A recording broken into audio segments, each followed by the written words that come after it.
नमस्कार, जोहार। आप देख रहे हैं एचएनएन न्यूज। मैं हूं निशा मिश्रा। कल दिवंगत नेता दुर्गा सोरेन की पुण्यतिथि मनाई गई। पाकुड़ पहुंची थी उनकी पत्नी सीता सोरेन और भाजपा की पूर्व विधायक अपनी बेटी के साथ। वहां पर दुर्गा सोरेन की जो सेना है, उन्होंने एक कार्यक्रम का आयोजन किया था। मंच पर उन्हें श्रद्धांजलि दी सीता सोरेन ने और उसके बाद उन्होंने मीडिया से बातचीत करते हुए राज्यसभा सीट को लेकर एक बड़ी बात कह दी है। उन्होंने कहा है, अगर भारतीय जनता पार्टी और आला कमान चाहती है, खास तौर पर पीएम नरेंद्र मोदी, गृह मंत्री अमित शाह चाहते हैं कि मैं राज्यसभा जाऊं, तो मैं जरूर जाऊंगी। में जो आला कमान, जो गृह मंत्री अमित शाह जी, प्रधानमंत्री मोदी जी, इन सब जो निर्णय लेंगे वही होगा। अगर वो लोग चाहेंगे तो भेजेंगे। हम तो जो पार्टी का जो निर्देश है उन्हीं को फॉलो करेंगे। इंडिया का गठबंधन लगातार जो है डीजल पेट्रोल लेकर के, गैस लेकर के बना रहा है और मोदी सरकार को देने की कोशिश कर रहे हैं और पूर्वाग्रह भी कर रहे हैं। इस तरफ क्या कहते हैं, क्योंकि इसमें महंगाई बढ़ रही है। क्योंकि जिस तरह से मतलब दुनिया में जिस तरह से ईरान में जो युद्ध छिड़ा हुआ है, उसको ले करके युद्ध विराम तो हो ही नहीं रहा है। जिस सब पेट्रोल डीजल का किल्लत है, तो ऐसे में प्रधानमंत्री मोदी जी का भी आह्वान है कि हमें ऐसे वैश्विक परिस्थिति में सबको इसका ध्यान रखते हुए अभी पेट्रोल और डीजल का कम उपयोग करना है। बाहर विदेश की यात्रा बंद कर देंगे और सोना नहीं खरीदेंगे कम से कम 1 साल तक। तो ये आह्वान जो प्रधानमंत्री जी का है, इनको सुनेंगे ताकि सारे चीज व्यवस्थित हो जाए। देखिए, आज स्वर्गीय दुर्गा सोरेन जी की 17वीं पुण्यतिथि थी और इस मौके पर डीएसएस के तरफ से सभी यहाँ जिला कमेटी के पदाधिकारी सब उपस्थित हुए थे।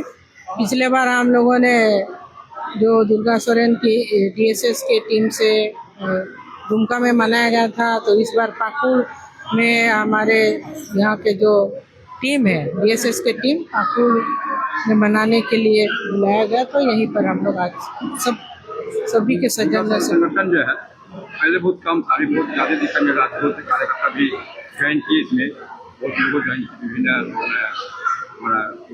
संगठन से भी है और जैसे व्यक्ति ज्वाइन किया। देखिए, ये संगठन है सामाजिक संगठन और लोग हित में, जनहित में, जन मुद्दों को लेकर करके काम करती है। तो इसीलिए जनताओं में पूरे तरह से इसका प्रचार प्रसार हुआ कि भाई जो जनता के लिए सही हित में, जनता हित में काम होता है। तो इसीलिए लोगों का सबसे ज़्यादा जो रुझान आज का डेट में इस संगठन के प्रति है। इसीलिए आज यहाँ कई महिलाएं और पुरुष इस संगठन में जुड़े।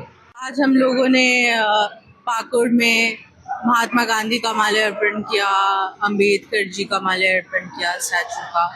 फिर हम यहाँ आ गए कार्यक्रम के लिए और पाकुड़ के लोगों से मिले, पाकुड़ की समस्याएं देखी। जब दुमका से आ रहे थे हम पाकुड़, तो रास्ता हमने देखा कैसे कोयले का धूल से कवर्ड था, हर जगह काली काई जमी हुई थी। लोग वही सांस ले रहे, काली धूल वाली प्रदूषित हवा में सांस ले रहे। बच्चे वही प्रदूषित माहौल में खेल रहे हैं, क्रिकेट खेल रहे हैं। तो बहुत खराब लगा देख करके। उसी बारे में हम चर्चा कर रहे थे, उसको कैसे ठीक किया जाए। सरकार को उसके लिए कुछ करना चाहिए, यहाँ के लोगों के बारे में सोचना चाहिए और सबका मनोबल बढ़ा रहे थे। दुर्गा सोरेन सेना से लोगों को जुड़ने को कह रहे थे। ब्लड डोनेशन कैंप भी हमने बिठाया था और भी आगे आने वाले समय में और भी तरह तरह के कार्यक्रम करेंगे, लोगों की सेवा करते रहेंगे और भाई जो भी पापा और बाबा के जो भी हमारे विचार थे उनको जिंदा रखने का प्रयास करेंगे और झारखंड को उनके सपनों का झारखंड बनाने का। आपका जो संगठन है सीता सोरेन जी का बहुत सहयोग देखने को मिल रहा है, काफी होना भी चाहिए इनका सहयोग। क्योंकि कैसे आगे बढ़ेगा, इसका कैसे मिल सकता है? देखिए, हम जो भी हमारे पापा स्वर्गीय श्री दुर्गा सोरेन जी, हमारे दादाजी श्रद्धेय दिशोम गुरु श्री शिबू सोरेन जी, जो भी उन्होंने सिखाया है, हमारी माँ भी, ये भी बहुत संघर्ष कर चुकी है और विपरीत परिस्थिति सब में भी हमेशा डट के खड़ी रहती है। तो इन सब से हम लोग बहुत प्रेरणा लेते हैं। मेरी दादी भी कितना संघर्ष, कितना संयम से सब कुछ संभाला है।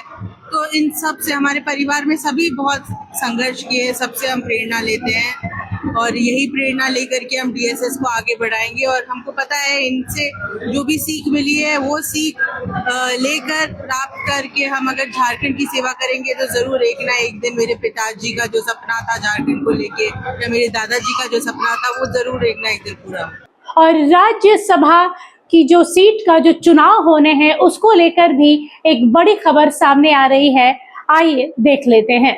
राज्यसभा की सीटों के लिए चुनाव की घोषणा अब हो गई है। जी हाँ, झारखंड समेत दूसरे राज्यों में खाली हो रही राज्यसभा की सीटों के लिए चुनाव कब होंगे ये साफ हो गया है। भारत निर्वाचन आयोग 1 जून से इसके लिए प्रक्रिया शुरू करने जा रहा है। भारत निर्वाचन आयोग के द्वारा जारी प्रेस रिलीज की माने तो 1 जून को अधिसूचना जारी होते ही नामांकन दाखिल किया जाएगा। 8 जून तक नामांकन पर्चा भरा जाएगा और 9 जून को नामांकन पत्रों की स्क्रूटनी होगी और 11 जून को नामांकन वापस की तिथि निर्धारित की जाएगी। दरअसल 18 जून को सुबह 9 बजे से शाम 4 बजे तक मतदान होंगे। वोटों की गिनती उसी दिन यानी 18 जून को शाम 5 बजे शुरू की जाएगी और इस तरह 20 जून तक चुनाव की प्रक्रिया पूरी कर ली जाएगी। झारखंड समेत देश के तमाम राज्यों में होने वाले राज्यसभा चुनाव की तारीखों की घोषणा होते ही जहां एक ओर राजनीतिक गलियारों में सुगबुगाहट है तो वहीं राजनेताओं और पार्टियों में भी हड़कंप मचा हुआ है।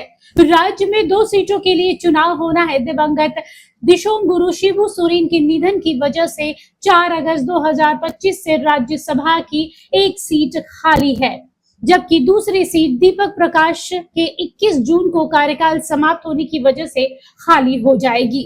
इन 2 सीटों के लिए ही महामुकाबला है। यदि आंकड़ों की बात करें तो राज्यसभा चुनाव में सत्तारूढ़ जेएमएम कांग्रेस राजद के पास 56 विधायकों की मत इकट्ठा है, जिनमें से जेएमएम के पास करीब 34, कांग्रेस के पास 16 और राजद के पास 4 विधायक है। साथ ही माकपा पाले के 2 विधायक भी मौजूद है। मौजूदा आंकड़ों की माने तो झारखंड मुक्ति मोर्चा के खाते में 1 सीट सुरक्षित मानी जा रही है, जबकि दूसरी सीट के लिए दिलचस्प मुकाबला होना है। वहीं विपक्षी खेमे की बात करें तो 24 विधायकों का समर्थन है, जिसमें बीजेपी के 21, आजसू, लोजपा और जेडीयू के 1-1 विधायक शामिल हैं।